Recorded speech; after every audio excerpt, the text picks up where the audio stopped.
welcome back to the Apartment 40 podcast. I'm your host, as always, Peter Rocha.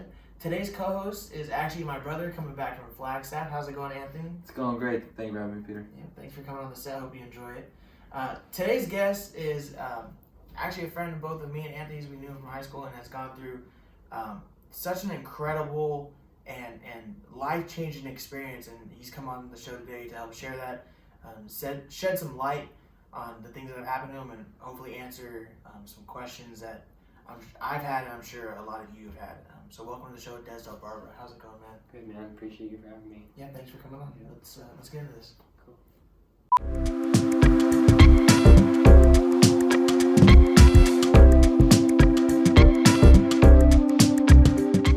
So yeah, man, how you been? What have you been up to? I know a lot has happened.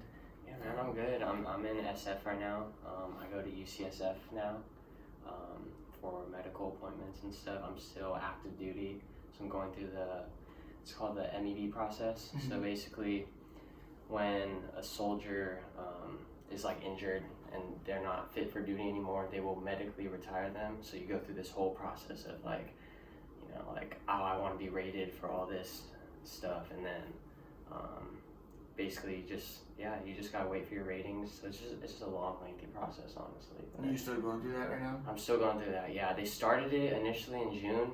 Was it November? So I mean, and with COVID, everything's like delayed. So usually it it'll go like 8 to 12 months. Mine might end like maybe May of 2021. So yeah, that's it. Really, that's all I'm doing.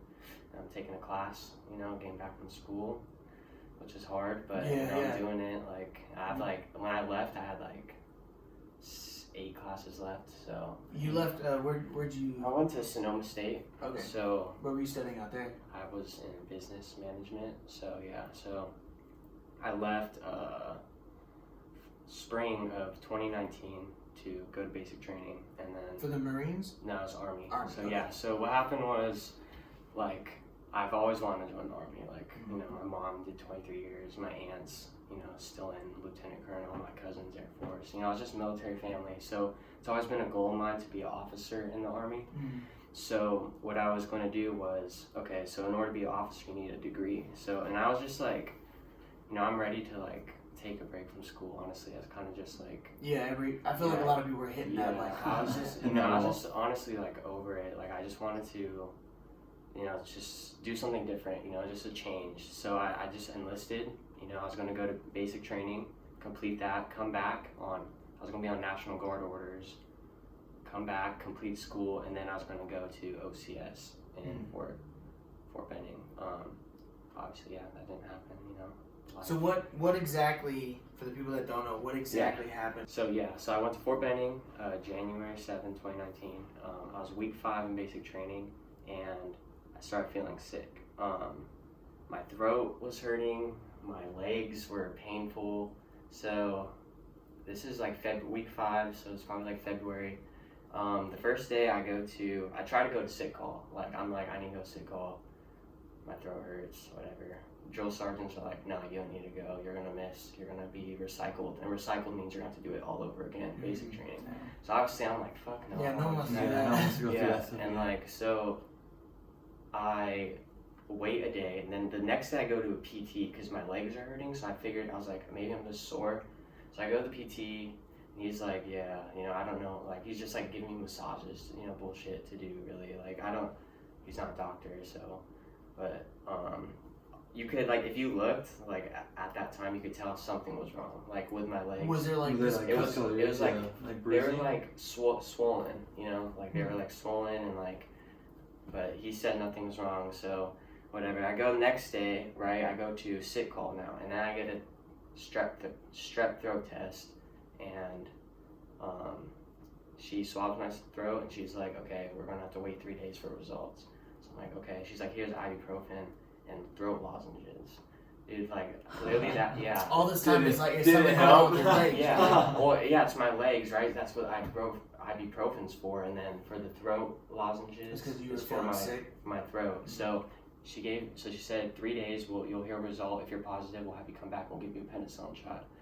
So 3 days pass. During those 3 days, I go back to the PT because I'm still in pain. Like, still hurts, you know. And it every day this is increasing. Like, the pain is just increasing and increasing and increasing. How was it like? Go ahead. And is this like the whole day, or does it like come and go, or like? No, it was like just constant. Just constant pain. I could not run. I had to get a profile from the PT for running because I literally couldn't. You know, you're in basic training. They're running. You're doing exercises. Yeah. I could not run. Like literally, and I told drill sergeants, and they're like, "Oh, like you're fine. Like just sit down and watch." Being drill sergeants, yeah. No, and then so Friday, which is February 8th, there's a note that comes back from sick call. I'm positive for strep throat. That is delivered to my drill sergeants on Friday. They never tell me or anything, right? Dang. So, they never tell me or anything, and the next day I go to the ER because I'm like at this point I can't even fucking walk, and I go to the ER. The doctor there, if he just looked in the system, saw that Dez Del Barba was positive for strep throat, he didn't. He looked at me for literally 3 minutes. There's a timestamp on it. 3 minutes. It was like 7:50 to 7:53, clocked out, and then he's just like, "Go home, you're fine. More throat lozenges, more ibuprofen. Go home, you're fine." And I'm just like, I don't know what to do. Like what am I supposed to do? Like, This was the military's doctor? This is the military's doctor. Okay. Yes, all this is military doctors. So, yeah. So he, you know, I mean, like, what am I supposed to do? I'm a recruit. Like, you know, you're in basic training. Yeah. You know, like you're there to finish basic training. Yeah, exactly. So, but yeah. So the next day, this is Sunday, I think. You know, my dates are kind of messed up, but February 10th, I think it might be a Sunday.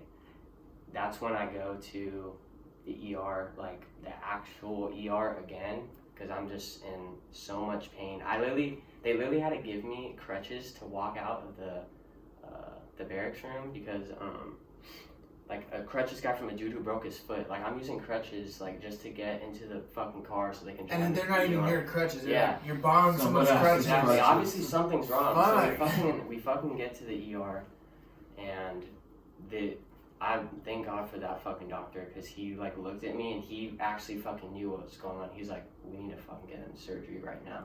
So basically So at this point, I don't mean to interrupt, but No, at this point, like, what exactly was it, like throbbing or is it shooting? And then like, what did your leg look like? Was it obvious? It like, was like something's purple, fucking wrong. like purple, Like the whole leg?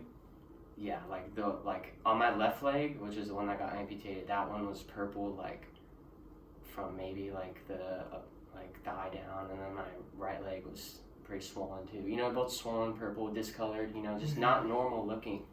And excuse me. But yeah, so basically, I'll get back to like the surgery part and stuff too. I'm just gonna go back and say what it was.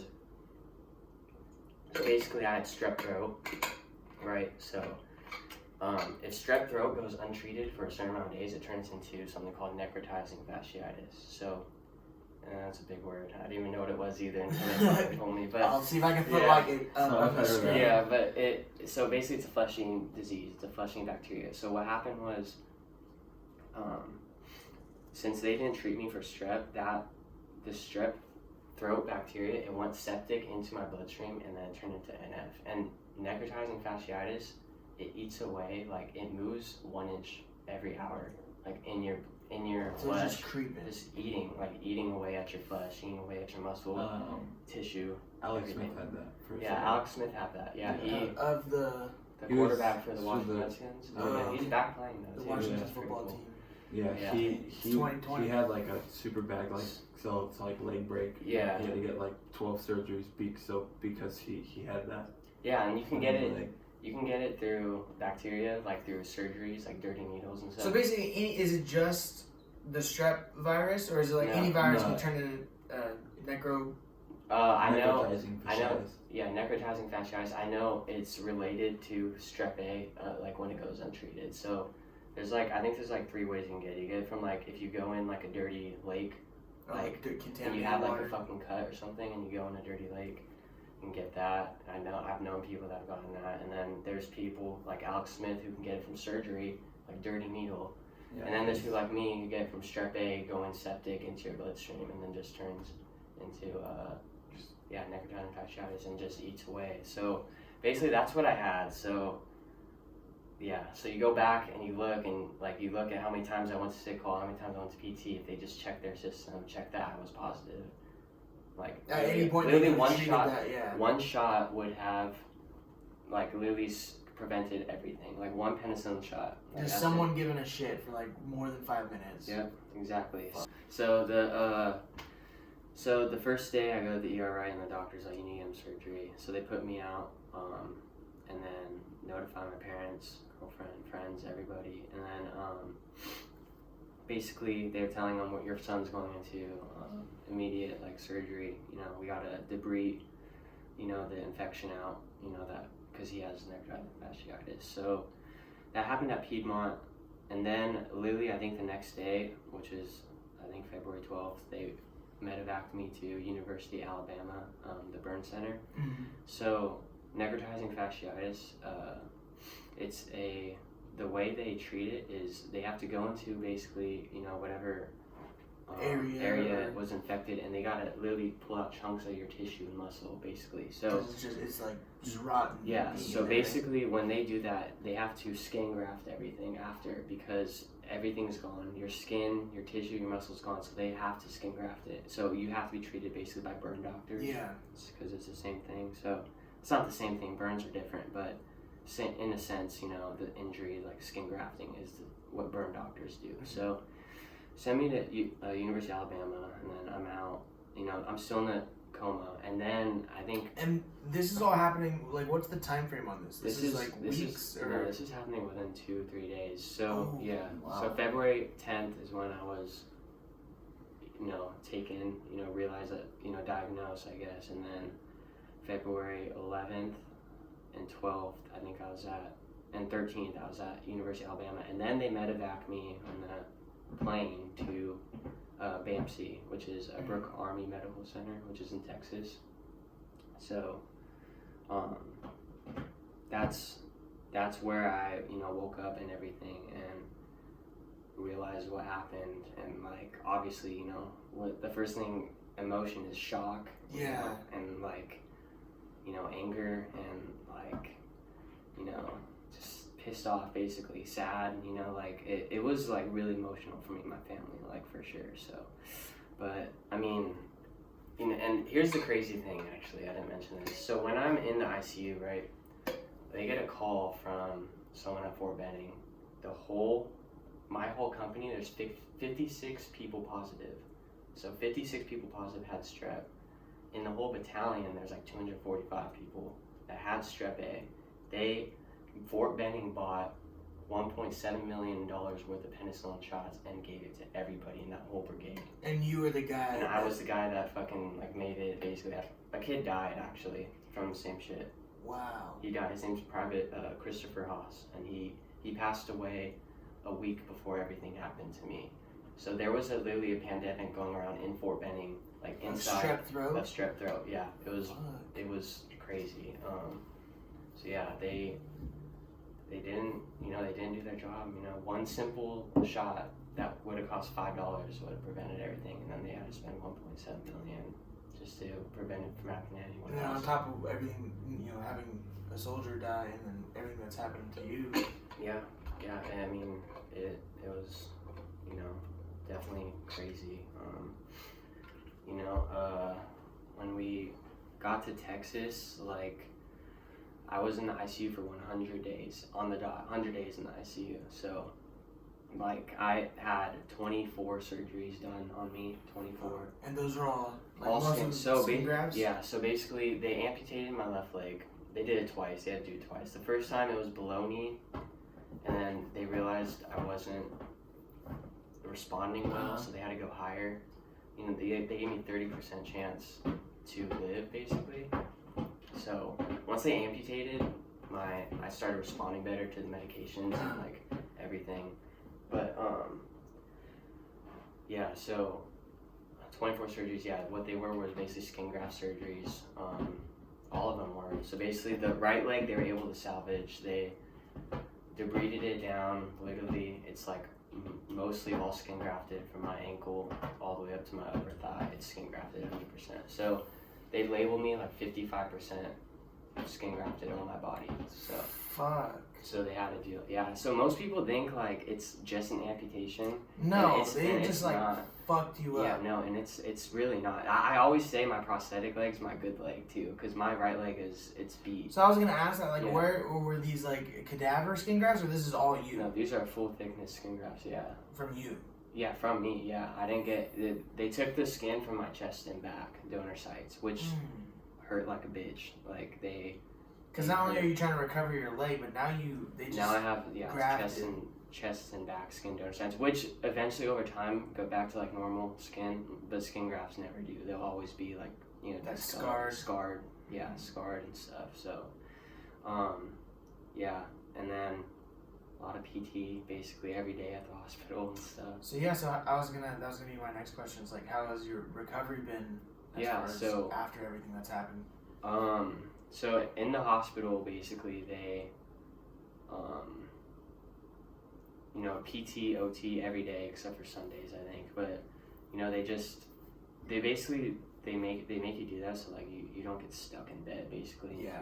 So I mean it sucked, but I mean I did it and everything, and when I got out of the hospital, it wasn't over. I had to learn how to walk on a prosthetic after that. So which was also really hard because, like I said, my right leg is messed up, and so typically anyone with an above knee amputation could like hop on a leg and learn how to walk within like a month. Mine took a long time. Like I got out of the hospital in May and I wasn't walking by myself until like October, just because walking with my right leg, which has so many problems too, and like, Because what they did the skin graft on top of it, Well- it still had the NF, right? You had NF in the other leg as well.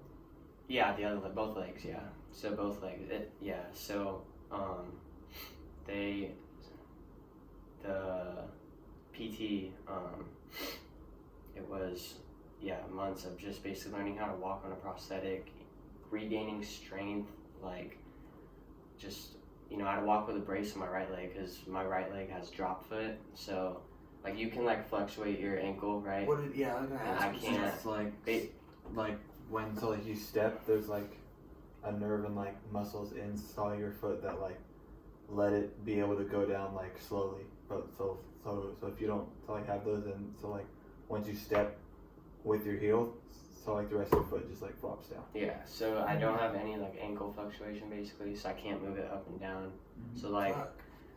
And that's because of muscles, right? That's because the muscle's gone. Yeah. Nerve and muscle damage So basically. you're like an action figure. You don't. So have basically, any- basically just stay stationary. Like, I mean, I'm supposed to walk with a brace, but I hate wearing a brace on my right An leg, ankle so I brace or a never knee do. brace? It's like a whole leg brace, really. Okay. It's like they call it AFO, which is like a exoskeleton thing. I don't know really, but Is it like the ones? No, It's the I'm one- not trying to make a joke, but is it the one like that's in Forrest Gump that he's? I think it's something the like metal that. ones. It- it's not- like the plastic ones. They now. made them more like Pretty like sure slimmer plastic. and like not so. not so Not so like obvious. that. But Yeah. I think basically something like that. Yeah, is like what it looks like. And Alex Smith actually, he had that AFO thing. He actually went to the BAMC. He was there for like. Yeah, his like Yeah. We saw him. I remember like, all the seeing time. pictures of like his. Oh, you were legs. there with him? Yeah, he was like working out like right next to me, like for a Yeah. good like 30 days. That's Yeah. crazy. Yeah. That happened what, like 2 years ago, 3 years ago? No, Was that Alex. No. Well, I don't know when his injury happened. I know he had NF like last year. Okay. So I think he broke his leg 2 years ago, yeah. and it was. And I think he was getting like super he was bad, getting like right? surgery or something. And that's how he got NF, something like that. Oh, But okay. Yeah, because that's- I remember there was like a documentary like on him on like ESPN like a couple months ago.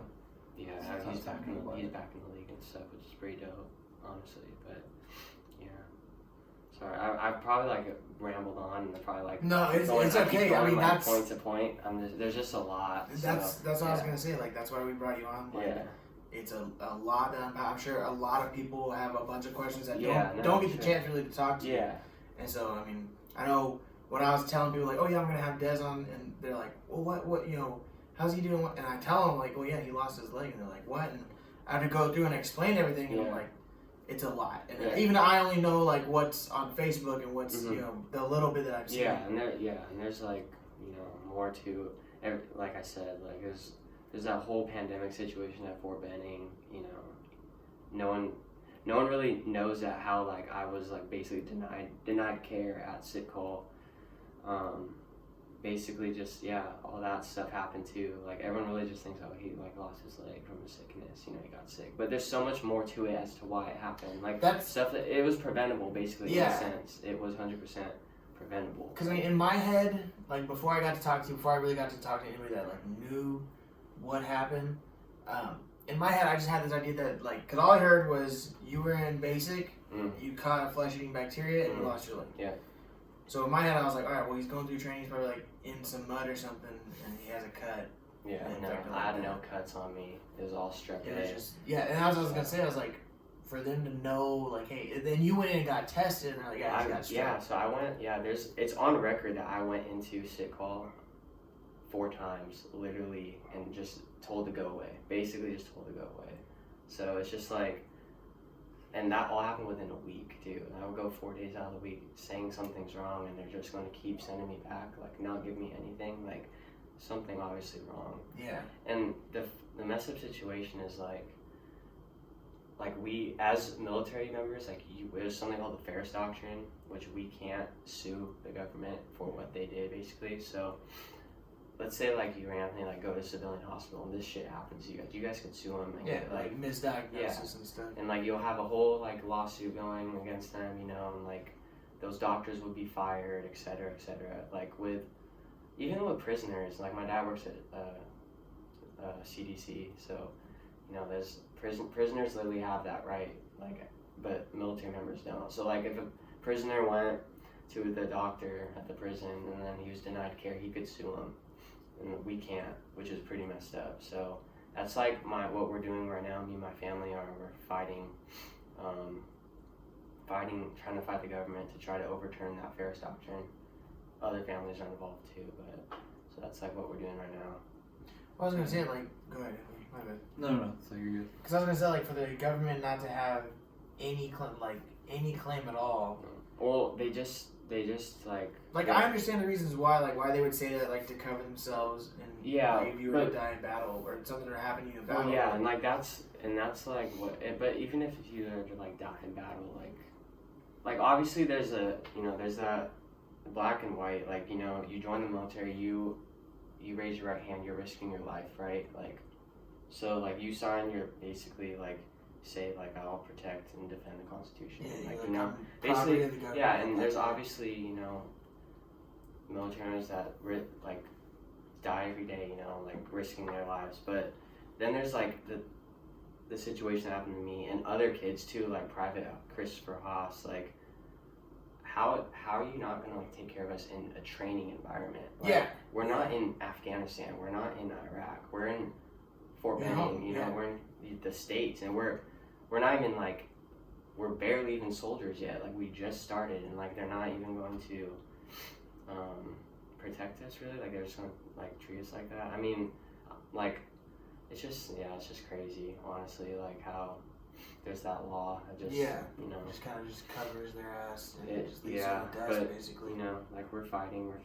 With my story, like everyone in military wise knows what happens, and I was gonna say, like, how big in the military community? Well, I was on Army Times, which is like the Army's magazine, like front cover, everything, like in the PXs and stuff. So everyone knows about it, and like I'm pretty sure the Army knows about it, and they know that we are going to fight with them to, get the Ferris Doctrine overturned. And I think they also know that all the hard evidence we have against them too, like they can't really fight it, so, I mean, we have like legal team and stuff, and they're working for us, but it's just a shitty situation that we even have to do that. Like you shouldn't, to begin with, you shouldn't have to. Exactly. You shouldn't have to fight the government for something that happened to you. Exactly. Yeah. So, but something that happened to me that was on their fault. Preventable. Yeah, preventable. Exactly. So. Are you still working through like the stuff up to this day? Like So you said that you're doing it at UCSF. Yeah, so I'm still active duty. So when I was in Texas, from February all the way until March of 2020. So I was there rehabbing. So what they did was they transferred me to a unit in JBLM, Washington State. So basically, and then I had to go there, process and stuff. And then basically I'm attached to their unit, but I'm on like special orders because I'm getting med boarded out where I can live at home and do my medical care at home. So it's pretty cool that I get to be home. But I'm still going to appointments for my right leg. There's talking to a neurosurgeon right now. We're trying to she's optimistic that she can like attach a nerve and like fix my drop foot basically. I'm learning how to run again with the prosthesis at UCSF too. So rehabbing and stuff for that. Now, is that the same prosthetic that you use all the time? You're learning how to run with that one, or no? You get a running leg. It'll be it'd be like a blade looking one. So it like have like a blade at the end. So it's like the reflex one. Yeah, like that. With mine though, so I have the DoD. I have the X3, which is like the DoD leg that they made for military members, and with this one you can run with it, but people don't do it because it's pretty heavy to run with. So, but yeah. How was it like so you had to learn how to not only walk on your leg that got infected with the NF, but also how to learn how to walk with the prosthetic. Yeah. How is that? How is walking with the prosthetic? So it's hard, especially for an above knee. Like with below knees, like in like the amputation community, I guess we call them like paper cuts, because if you think about it, I know it's like no, I mean like, yeah, they still lost their leg and stuff, but I mean no, like for real, like so with a below knee, right? You still have your knee, right, and like you can that still pivot point. Yeah. So all you really have is like you're walking like on like a prosthetic, but all you've really lost is like you lost your ankle, so you lost like ankle movement, but you still have like your knee, so you can when you walk you look more natural. Versus with an above knee amputation, you lose your knee. You have to literally use your hips and your glute to like move forward and walk. So it's more like it's just harder, honestly. So like you're basically so like you really have to just like work that musculature. So it's a lot of strength training for it, a lot of just practice, and like I said, it took like twice as long for me because my right leg was like limb salvage. So well, you had to learn how to like strengthen a muscle in like a different way that you never exactly. Because I was thinking, how do you strengthen the glute if you can't like leg press or you can't do a squat? Yeah. Well, they had these like bands at the CFI where like CFI was called like the Center for Intrepid. It's basically like the place at BAMC where they make their, I think Alex was talking about it. So it's like a 3-story building, right? Like you walk in, like you have like your behavioral health, and then you go upstairs, then you have like in-house, you literally have them making the prosthetics. Not making the actual leg, but making the socket and stuff. So you have that all happening upstairs, and they also like have braces and stuff, and like they're doing all that. And then 3rd floor is like PT, where they have this fat gym. And then 4th floor is OT, which is occupational therapy, which is like getting back to stuff like cooking and cleaning and stuff like that. Yeah, normal. So about the like gaining muscle, they just they have exercises for amputees that are like designed for them to like build muscle, I guess. But it's more like about like the hardest thing about it is like balance, like just learning how to like not like hold on to anything when you walk and just walk independently. That was the hardest part, and that's what took the longest. But about the glute stuff, they just like have band exercises and stuff like that. So that's good. What you said you're with the National Guard? You said like I'm on active duty orders. Yeah. So what are your duties now that you're still with the military, but you're like kind of fighting the military? How's that? So with the military, I'm in it's called the WTB, which is or SRU, which is Soldier Recovery Unit. So basically, I don't have a MOS, to like, I'm not like doing like anything for the military. My mission right now is to recover. That's basically it, right? Okay. So that's what I'm doing, and fighting the military at the same time. I mean, like, it's not like. Is it like that 2-week notice period when you're about to leave work, where they're just kind of like, all right, I know you're leaving? No, it's not like that. Like, it's not like they know that, like, my unit knows specifically what I'm doing. Like, I have to tell them.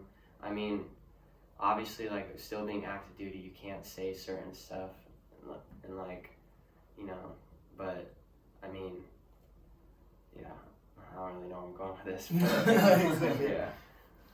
But what are you doing outside of, like, I mean, you know, other things besides the military, besides your recovery? Like, what do you do to pass your time? Oh, okay. So besides, yeah, like, I mean, I play Warzone a lot for sure. No, I'm taking a class. So like I said, I'm getting back in school. I'm trying to get that degree. So that's really it. I mean, there's really nothing much. You know, go to the gym every day and work out, and you know, just try to keep busy. Like, go out on the weekends. Like, I mean, to the beach and stuff, because I live like in Pacifica, so I'm like right there. But yeah, I mean, it's not nothing much really. It's COVID too, so yeah, there's not much we can do. Yeah, everything else is closed. So you were saying that COVID right now is making your recovery a little difficult. Is that because of like facility restrictions, or is that are things like slowing down because offices? Well, yeah. So in the beginning, it was like UCSF was shut down, like it was closed, and then I think they opened up back in June, and then.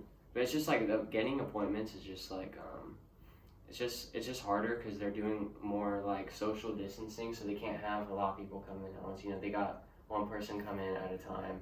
You know, you have your hour, 2-hour appointment, so it's just like harder to get an appointment now. So I mean, it's not that bad, but that's it really. And then with the med board process, that's just like the Army and VA medical side trying to, like I said, like rate you like.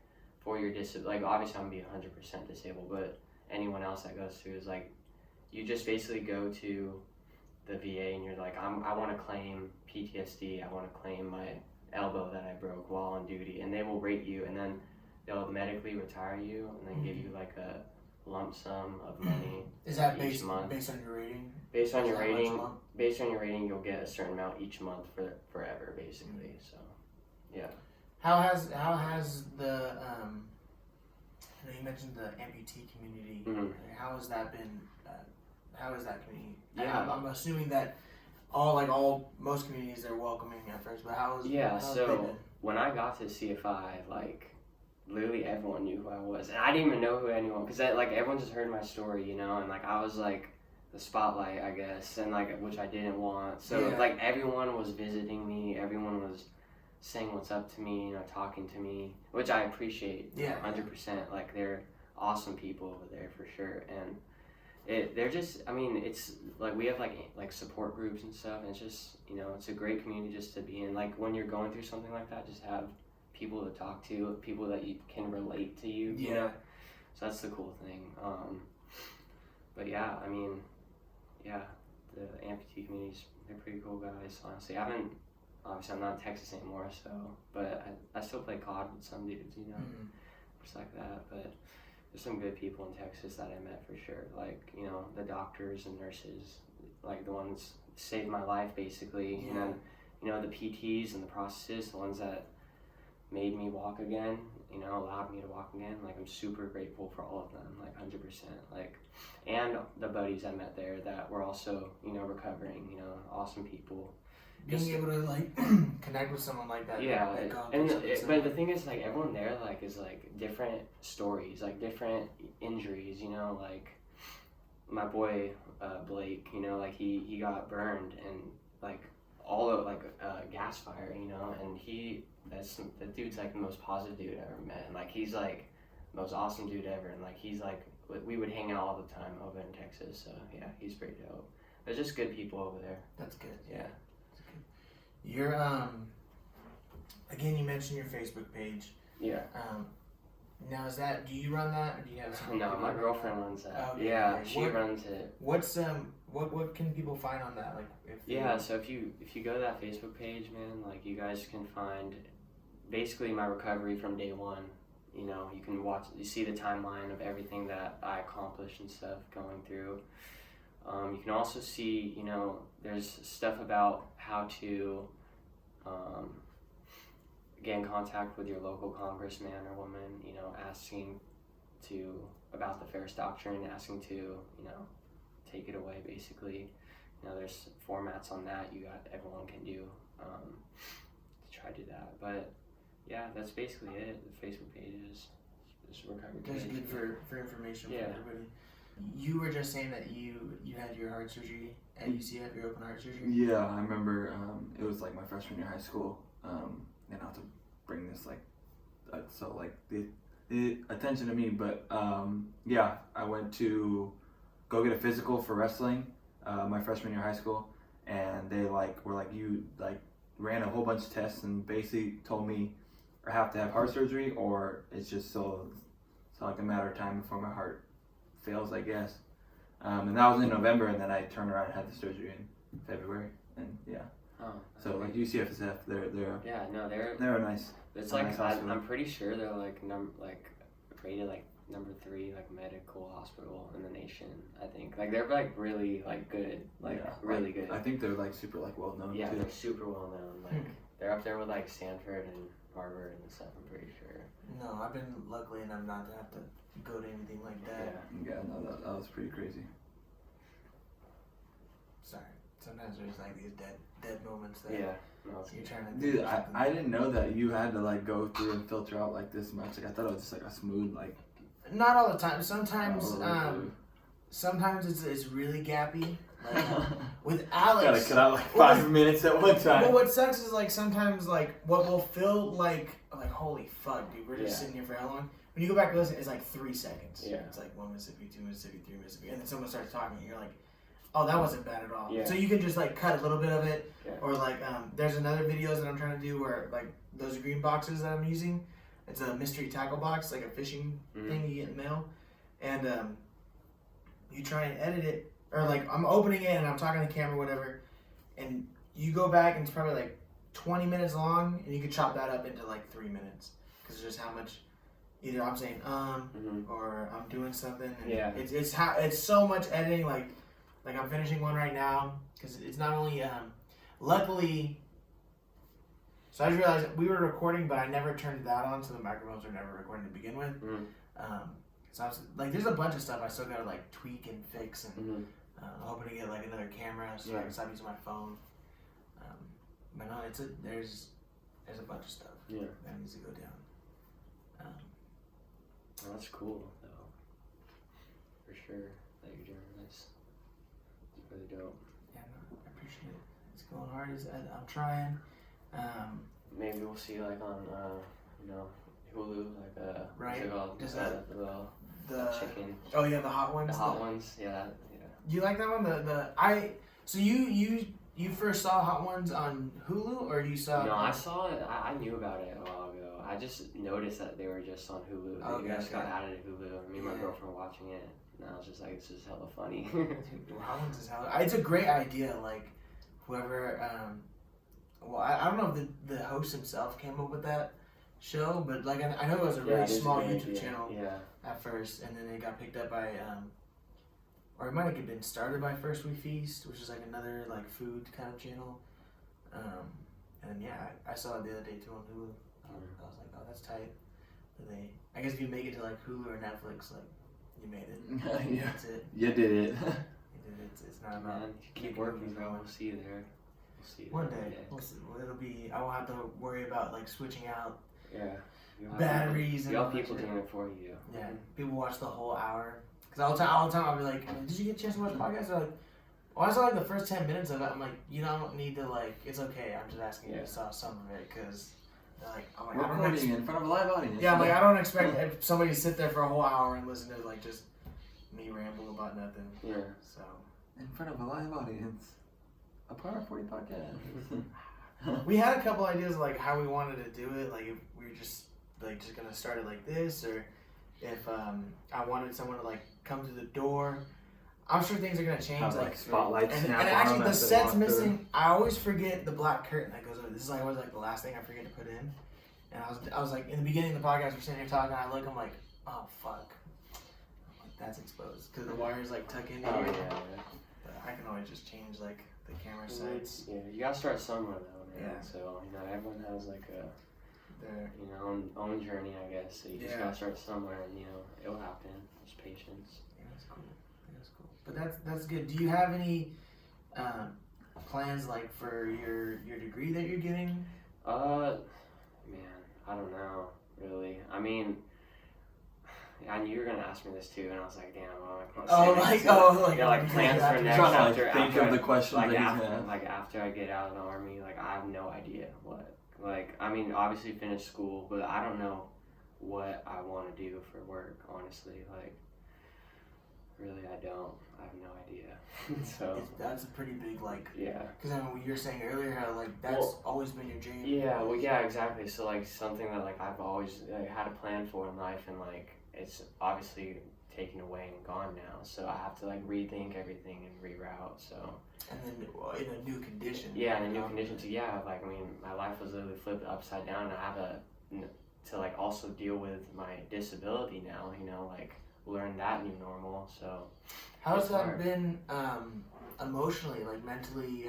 Do you go to therapy? Yeah, I mean, like, yeah, and physical. I know you go to physical therapy, but yeah, mentally. I obviously go to, behavioral health is very important. That's probably, honestly, out of everything, that's probably number one. Like, that, like, because, man, something, like, traumatizing like this is, like, a lot for one person to handle. For, yeah. you know, anyone to handle. Honestly, I don't know anyone that, like, something like this could happen to them, they'll just be like, yeah, I'm good. Or, Well, it's just you know, I got another but, one. like, yeah, like, you know, like, I mean, I'm not, you know, depression and PTSD is, you know, in my life now, so I obviously am getting help for that, which I'm not ashamed of, you know, Yeah, like, no. people, you know, if you need help, you should go get help, and you should not be embarrassed of that, so, yeah.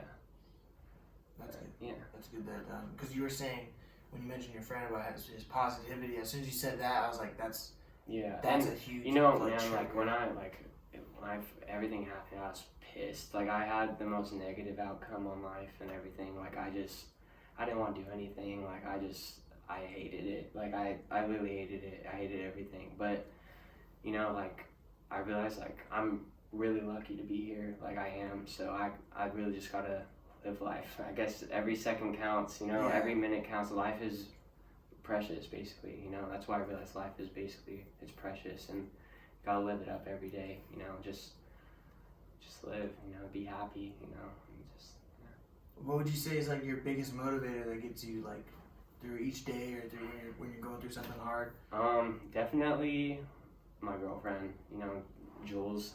She's my rock, basically, you know. Ever since everything happened, she was, like, there for me, you know. Like, I told her too, like, I remember, like, when everything happened, I said, you don't have to stay, because you expect any, like, girl to, like, see that and, like, you know, just be like, Well, I don't that's a want to. lot, yeah. It's a lot for them to handle too. Yeah. She wanted to, and I'm super grateful for that. So, you know, like, she keeps a smile on my face every day and stuff. So definitely, she's what makes me happy for sure. That's good, man. That's good. I'm really glad to hear that. It's good to have And somebody. and my family and friends too. Obviously, you know, like, parents super supportive. Rest of my family super supportive.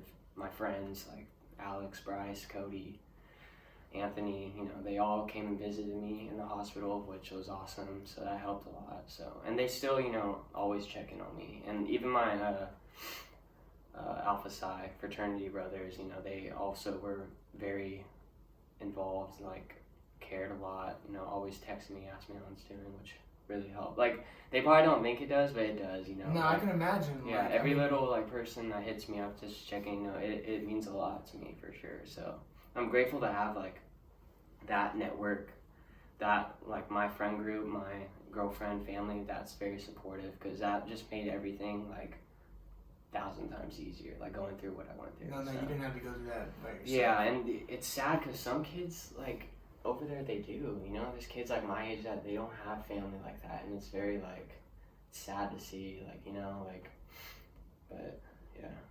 Do you know of any, like, being with the amputee community, do you know of any, like, outreach programs or anything Yeah, like that? so I went to, I went to Vail and I went skiing actually. So they have like adaptive skiing. It's like a sit ski. Okay. You, like sit in the chair and like you basically your chair's on skis and like you could ski around. That shit was hella fun. Like I went super and I've never been skiing ever, so I was hella nervous. But yeah, there's hella like outreach programs. Like you have Vail Veterans Program. You have ones that like hunting programs. Like you have surfing programs. Like all those adaptive sport programs, like they have available for amputees, especially for veteran amputees. That's like, awesome. Yeah. Yeah, so like they really do take care of veterans, you know. So. What side do you think you, or not? I mean, we're not trying to make competition, but like, what side do you feel like you've gotten like more support from, like the veteran community or the amputee community? Like I said, we're not, you know, measuring. Definitely the veteran community, because I mean, there's a lot of civilian amputees out there, but what I was surrounded around was, you know, military amputees, you know. So, I've met a couple civilian amputees like that, never went in the military, but, yeah. But are you you're asking like veterans or like just amputees? Like, yeah. Okay. Yeah. Yeah. So I mean, yeah, probably more of the veteran side. Yeah. Yeah. How was that skiing trip? Like, it was fun. Like, no, like it was all inclusive too. So basically, like it's called Vail Veterans Program, and they basically they get, you know, amputee injured veterans from like all over, and then they take them on an inclusive trip to Vail, Colorado, which is like the ski capital of the world, and like it's super nice. Like that town is like super like wealthy too. Like when you get there, like you're like, holy shit. It literally looks like a movie, like a Polar Express, it's like one one of those like Christmas movies, like the ski resorts where the poor family like just gets to visit the weekend. Like there's like an ice rink in the middle and everything too. Yeah, and they got us like rooms, like we got to take our +1, so our significant other too, which was cool. So Jules got to come, and we they got us, you know, a resort, a Marriott room with, and then they took us skiing for like 4 days, and then they gave us food, like open bars every night. Like it was a super fun time. That's awesome. Yeah, super fun. Which I kind of bummed out because they were supposed to do it again this coming winter, but with COVID, can't. So it's all delayed again, which I really wanted to go again too. So I'm looking forward to it whenever everything gets back to normal. That'll be tight. How was your experience from UCSF in terms of like physical therapy, the relationships that you had there versus like in Texas or like where you first started? Yeah, so in Texas, like there's like, it's basically a whole like unit. Like you have Army, Marines, Navy, Air Force, you know, all these wounded warriors, and they're all there doing like with their own injuries, doing their own PT and stuff. And like I'm living in the barracks too, so like I'm like making friends with, you know, other kids in the barracks and stuff. But compared to UCSF, it's a lot different, because UCSF you don't do PT with other people around. It's kind of just you individually. Whereas in Texas, it was like I don't even know how many square feet, but it's a big building, and like you have a lot of machines, and you have like maybe each hour, maybe 10 service members, you know, doing their physical therapy along with their PTs. So it's a lot more bigger there, but the care wise, it's honestly it's the same. Like you know, like they're both very smart and very, you know, good with their PT and stuff and training. So and obviously it's just the same. It's different because you're not around so many people, but it's the same, like therapy wise. Well, Des, thank you again for coming on the show. Like I said in the beginning, if you have any like places where people can get a hold of you, if you have any outreach programs, or like we mentioned, your Facebook page, if you want to let people know where they can find you or where they can find those resources. Yeah, so my Instagram is Dez_Del Barba_, and it's basically where if anyone wants to reach me and talk, ask any more questions, you can go ahead and DM me. And then I don't have any outreach. I mean, basically, it's my bad. Basically, the only page is the recovery page on Facebook. It's called Dez's Recovery Page, or Dez's Recovery Journey, and then you just type that in. You can hit a follow, hit a like. Everything will be on there. You can scroll back as much as you want. You'll find everything. yeah, appreciate you having me on, man. Yeah, absolutely. We'll leave a link in the description to all those outlets and links to your Instagram and your Facebook page. Cool. But Anthony, thank you for coming on the show. I Thanks appreciate for it. having me. Thanks for coming us. And Dez, I wish you the best of luck with Thanks, your man. recovery Appreciate it. and bright future ahead of you. All right. Thank you, appreciate it. You too. Thanks, Thank you.